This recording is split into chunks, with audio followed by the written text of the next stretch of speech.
আর 2 মাস পরে শুরু হবে দুর্গোৎসব। শুরু হয়ে গিয়েছে কাউন্টডাউন। এই আবহে খুঁটি পুজো সম্পন্ন হলো দুর্গাপুরের ঐতিহ্যবাহী এস.এন. বসু রামানুজাম বঙ্কিমচন্দ্র দুর্গাপুজো কমিটির। খুঁটি পুজো শুরু হতে এদিন সকাল থেকেই চোখ পড়ল মহিলাদের উচ্ছ্বাস।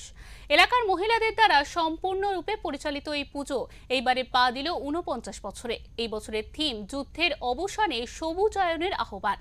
একদিকে শান্তির বার্তা, অন্যদিকে প্রকৃতির কোলে ফিরে যাওয়ার প্রতিশ্রুতি পুজো আয়োজকেদের।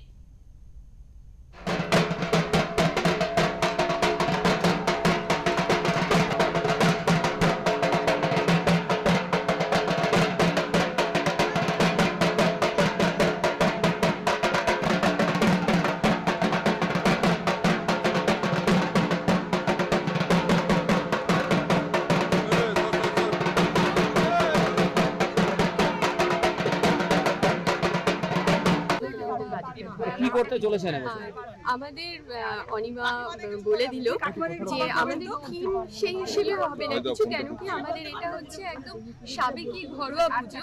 তো সেই পুজোতে আমাদের একটা ট্যাগ থাকছে, আমরা একটা প্রচার করতে চাই, মানে আমরা একটা বার্তা দিতে চাই। সেই বার্তা হচ্ছে যুদ্ধের অবসান হোক এবং সবুজের আগমন ঘটুক। সবুজ হচ্ছে তারুণ্যের প্রতীক।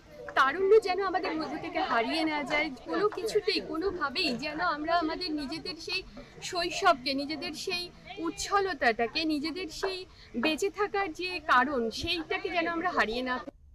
আনন্দ লাগে, সামনেটায় পুজো হয়, এই তো থাকতে পারলাম না, আমার বিয়েতে আমি একটু প্রফেশনে আছি, ওই জন্য বেরোবো বলে দেখলাম ঠাকুরের সামনে পুজো হচ্ছে, আমি বাইরে যাব অথচ আমি এখানে আসবো না, ওই জন্য এখানে খুব আনন্দ লাগে।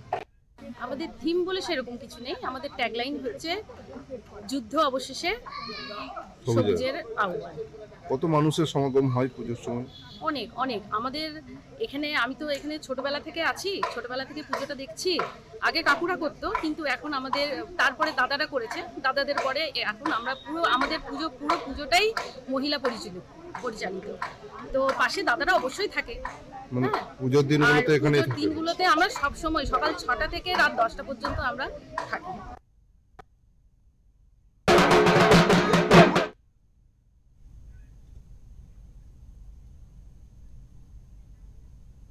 এদিন খুঁটি পুজো মিটতে শুরু হয়ে গিয়েছে প্যান্ডেল তৈরির তোড়জোড়। উমা আসার প্রতীক্ষায় প্রহর গুনছেন এলাকাবাসীরা।